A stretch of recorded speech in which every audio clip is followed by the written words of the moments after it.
United Nations Economic Commission for Africa, in collaboration with the UN Habitat and the United Nations Capital Development Fund, held a 2-day meeting on 26th and 27th November at the Protea Hotel in Livingstone, Zambia, under the DA15 project, Expanded and Resilient Urban Fiscal Space for an Inclusive and Resilient COVID-19 Recovery, which is designed to equip municipalities with the capacity to assess and improve their financial management, enabling them to address complex urban challenges like rapid population growth, climate change, and economic disparities, hence making them resilient, inclusive, and prosperous cities. We are honored to hear from 3 distinguished speakers, Ms. Beatrice Mutali, United Nations Resident Coordinator, Zambia, Ms. Weta Saxena, Director of Gender, Poverty and Social Policy Division, United Nations Economic Commission for Africa, and Her Worship, Ms. Chilando Chitangala, Mayor of Lusaka City Council. We are all aware that local governments are increasingly on the front lines in addressing complex urban challenges like rapid population growth, climate change, and economic disparities. In recent years, for those of you who are in Zambia, you are aware that we have been experiencing high urbanization trends. It is projected that urban population, currently at 42%, will grow to 50% by 2030 and to 60% by 2050, presenting challenges for sustainable development.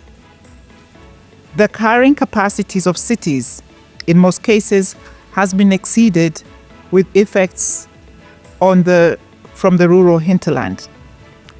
Despite the challenges, we see the government of Zambia's commitment to creating an enabling environment for the attainment of sustainable development, particularly looking at sustainable SDG, Sustainable Development Goal number 11, on sustainable cities and communities within the framework of its 8th National Development Plan.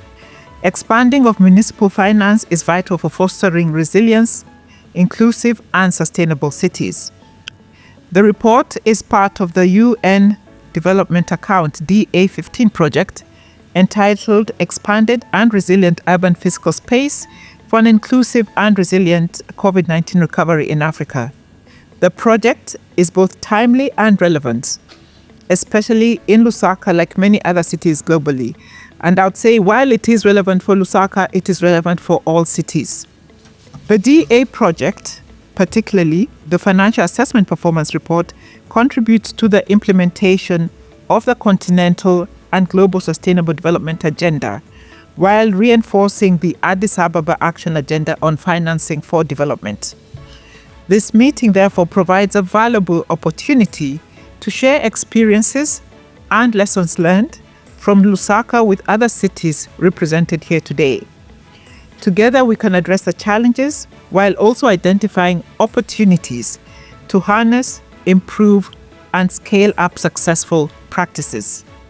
Your insights and deliberations today will help to chart the next steps that enhance the financial health and sustainability of our cities.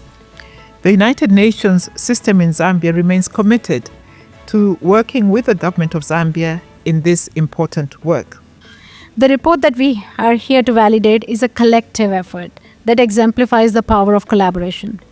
It's a joint product involving the Lusaka City Council Technical Working Group, which was specifically established for this purpose, and the UN team, technical team composed of UNECA, UN Habitat, and UNCDF. Your joint dedication and expertise have laid the groundwork for a comprehensive understanding of Lusaka's financial performance and have helped to identify opportunities for improvement. This report is not just a document. It's a testament to what we can achieve when we work together. It demonstrates how partnerships between local governments and international organizations can create actionable insights to expand municipal finance, fiscal space, and improve service delivery. Such efforts are vital so as to strive to address the increasing demands of urbanization while ensuring that no one is left behind.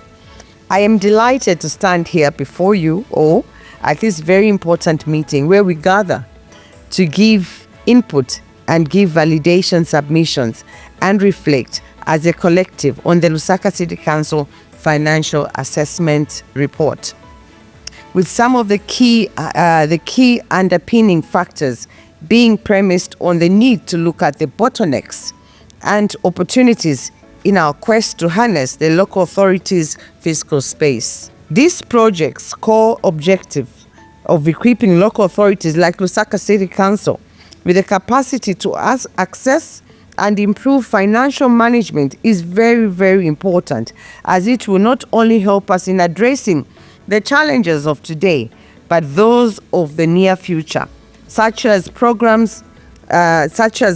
programs which will provide the local authority with tools to reflect on historic financial challenges and find ways of abating them. Having been elected ward councillor, then deputy mayor, and then now mayor of the greater city of Lusaka, I can safely indicate that through my works as a civic leader, businesses such as billboards and business levies, fees, including laundries, are among the lifeline revenue system for the Lusaka City Council.